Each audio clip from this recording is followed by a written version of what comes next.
Up next on the MARR Army Rock Show, it's been, I think, a couple years since we had Silent Theory on the show. We've got Bob James with us, guitar player from Moscow, Idaho band Silent Theory. They've got a new single out, 6 Feet Under. Bob, welcome to the show. Hey, thanks for having me. So, man, it's great to have you back. I said it's been a little while, though, so for my listeners that maybe, weren't listening to my show back then, could you give us a little bit of a biography of the band? Tell us a little of the history of the band. Yeah, absolutely. So Silent Theory's been, playing together in one way, shape, or form for a little over a decade now.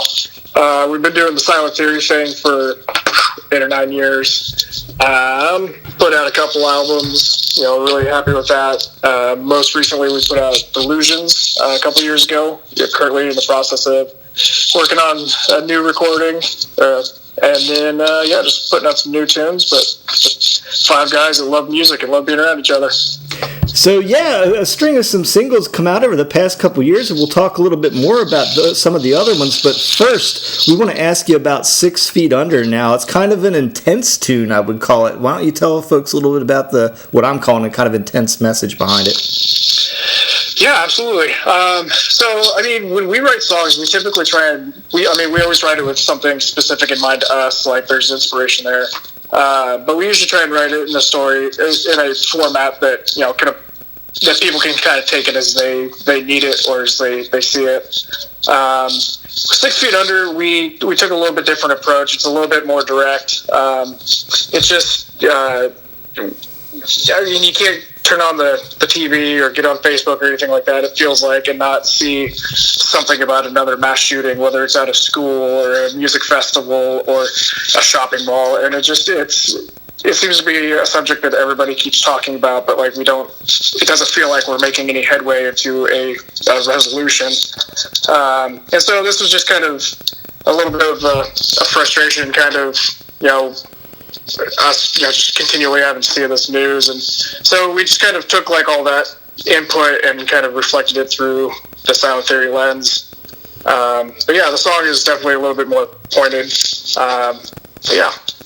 Now, I know it caught the attention of a wrestler. Tell us a little bit about how that came to be and how you guys found out about that.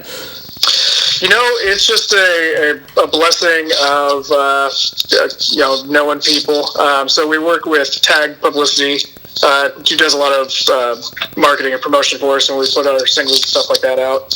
And it just, the AEW is a client that they work with, and it just, he pitched it as hey man, I got this new song I think you might like, and thankfully they did. So this last, I want to say it was Tuesday, there's a new wrestler named Clutch Adams who came out and blissfully chose our song for his entrance music, and it was kind of a cool experience to be able to see it on TV and that kind of stuff.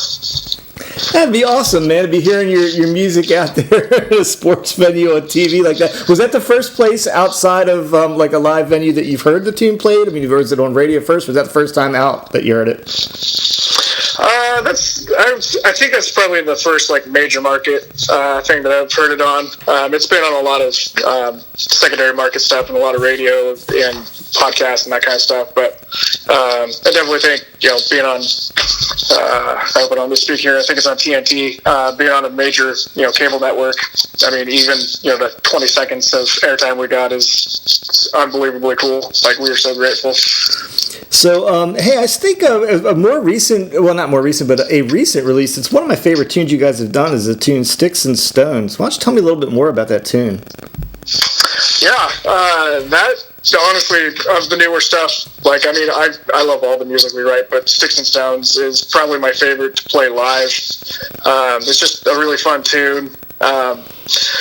It was a good opportunity because we were in a spot where we were hoping to have an album out, and timelines just life happens and stuff, and so we had the song loaded up and ready to go record, and we weren't sure if we were going to do anything with it, and then we had enough time, so we ended up shooting a video for it and releasing it, and just gotten great responses, and we're very proud of it. We had the really awesome opportunity of working with Darren Doan, who's done music videos for everybody from Blink-182 to Zach Brown, a handful of Shine Down, just bands of that caliber. He came in and helped kind of produce and direct a little bit. and a local guy from Moscow, actually, named Gus Simpson, actually recorded, like, directed and filmed and, all that stuff. And we couldn't be happier with how the video turned out. Now, tell us a little bit more about the making of that video. It looks like you did that in a school. Is that school have any particular affiliation with you guys, or was it just a random place that let you do it? A little bit of both. It was a situation where once we decided to pull the trigger and do a video, we had a very narrow window of time to get it accomplished. Because Dakota actually lives in California now, and so he was coming up for a show and some other stuff we had going on, and so we had like a very narrow window, and we were trying to find a venue to film the video. And just by luck, we knew somebody who worked with the Moscow School District, and they were kind enough to give us access to the high school auditorium for the day, under the premise that we didn't destroy or anything or light the building on fire. So, no, that's awesome. Now, is it, you guys from Moscow? Did you go to that school? Is that like an alma mater? I did not. I actually grew up on the west side of Washington, but Mitch went to Moscow High School for a couple years, and then they moved to a different school district. But yeah, that's pretty awesome. So you guys recently, as I mentioned, over the past couple years, have done the singles. Are you working on an album? You kind of alluded to that, and what's the prospects for an album coming out? We have been working on an album. It's definitely what our sights are set on. We were hoping to have it done, earlier this year. Like I said, life kind of happened. But we are still shooting to get an album out in, late 2020. Whether that's a realistic goal or not, I'm not sure. But that's what we're aiming to try and get done. But yeah, right now we're just kind of waiting for all of the current craziness to kind of die down a little bit. Yeah, you guys and everybody else. I'll tell you what, it's rough out there. But so hey, as a band from Idaho, like when you guys talk as a band, and if you're planning a tour, you're going to go out somewhere. Where are the places bands need to go these days? It used to be you went to New York or LA. Is that still the case, or are you when you guys talk about it? Like, where do you think is that place that you have to hit? It's always kind of tough for us because a lot of the really great tour opportunities and stuff like that it doesn't matter like whether it's on the West Coast or Midwest or whatever. Everything is a pretty significant drive. It's far for you, yeah. But honestly, I think there's great music scenes, on both East and West Coast. We haven't actually gotten the opportunity to get all the way over to the East Coast, but we've had very good success and a lot of really great support in like the upper Midwest. We've been out there a couple times, and just people going to shows to go to shows, and just people who genuinely love rock and roll out having a good time. And so I would definitely say that if you could get up into the Minnesota, Illinois, Michigan, that area, definitely a place to go. And all the drives are a couple hours apart as opposed to days. Yeah, man, it's everything's probably far for you all out there, I'm sure, from Idaho. So I know in the band, we've got three brothers, and then I'm assuming you're not related to them. So they're not here. What kind of brother stories can you tell us about? Do the guys fight on the van? Do they argue? Tell us about the relationship of the brothers. They are a very close family. It's kind of unusual sometimes because they just get along. There's definitely like some of that sibling stuff that pops up every now and then. But the nice thing about their family is, if there's a problem, they just, they'll get it out, be done with it, and then we'll go eat dinner or something. We thankfully had very few like blow-ups of sorts, but it's always just to get it done with and move on. Now, have you known them? Did you know them as kids, or did you come into the band later on? I met Mitch when he was in college, and we worked together, and he was playing in a different band at the time, and I actually joined that band, and then, over the course of a couple of years, that slowly morphed into Silent Theory, so I met Mitch as an adult, but I've been part of the band the whole time. So, man, tell us a little bit about how you're managing the whole coronavirus thing. I've had a lot of bands on, since this thing hit us, and how are you guys coping with the whole thing? It's tough on the band industry right now.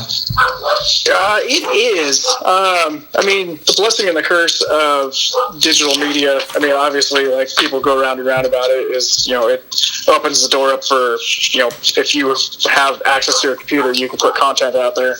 The nice thing, though, is in situations like this, like, we're able to still kind of keep some revenue coming in from royalties and things like that. But as far as, like, the actual, like, epidemic, like, we haven't seen a lot of each other in person because Scott and Mitch both have small children, so they kind of been keeping to themselves.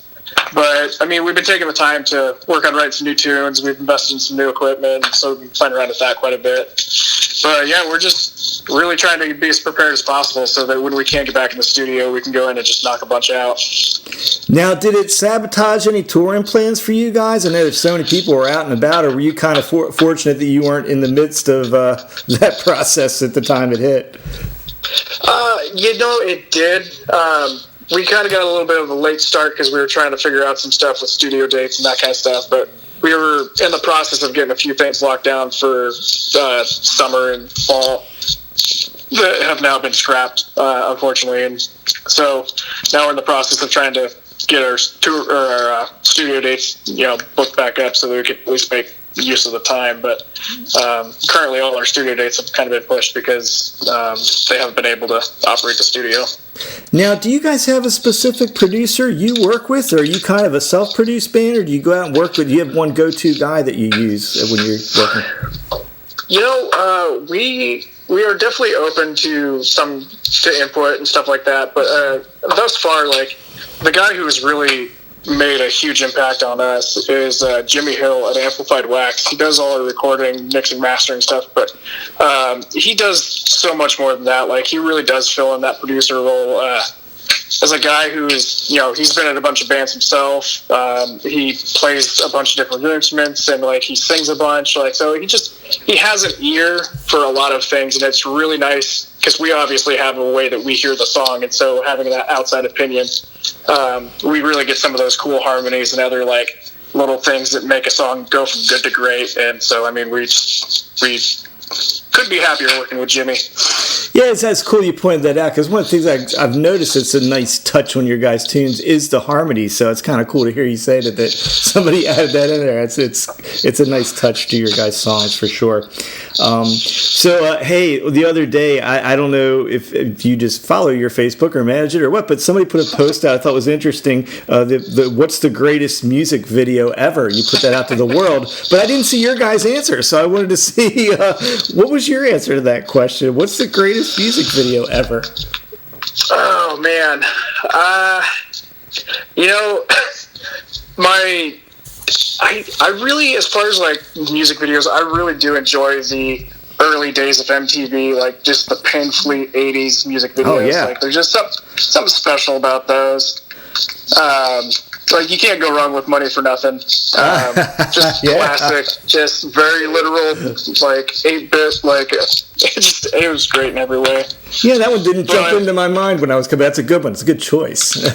I think Mitch would I think his answer was Buddy Holly by Weezer. It's just a fun one, just a nice little Americana wrapped up. But I think my favorite one that I saw in the comment thread was somebody put down one of Joe Exotic's songs. For some reason I wasn't expecting it, and I got a good chuckle out of that. And just for the listeners out there, I had to go with Sabotage from the Beastie Boys. Got to be my favorite music video of all time. That is a really good one. So anyway, hey man, it's good talking to you. What's the best thing we can do to help you guys out right now? Is it streaming your music? Is it buying merch? And direct people where you want to go and how we can support you these days? Absolutely. So, as always, social media kind of is the format for a lot of things these days. So we would greatly appreciate if anybody is so inclined to head on over to our socials, Facebook, Twitter, Instagram, all that stuff. give us that big blue thumbs up. It really does mean a lot to us. And then if you're interested, you can go to silenttheory.com, and from there you can find links to all of our streaming services, our social medias. But you can also find a link to our web store. We got some good merch in there. We just got some new hats and a couple new shirts and stuff. So there's a lot of good stuff there. But yeah, you can find our music anywhere the music's on the internet, whether it's Spotify, Apple, or iTunes rather, Google Play, all that stuff. Like we're out there, and we just definitely appreciate people listening. Well, Bob James, everybody, from Moscow, Idaho band Silent Theory, the new single 6 Feet Under. You can pick that one up right now. We're going to play it and a couple other tunes tonight. And Bob, man, thanks so much for being back here on The Rock Show. We appreciate it. Hey, man, thanks for having me.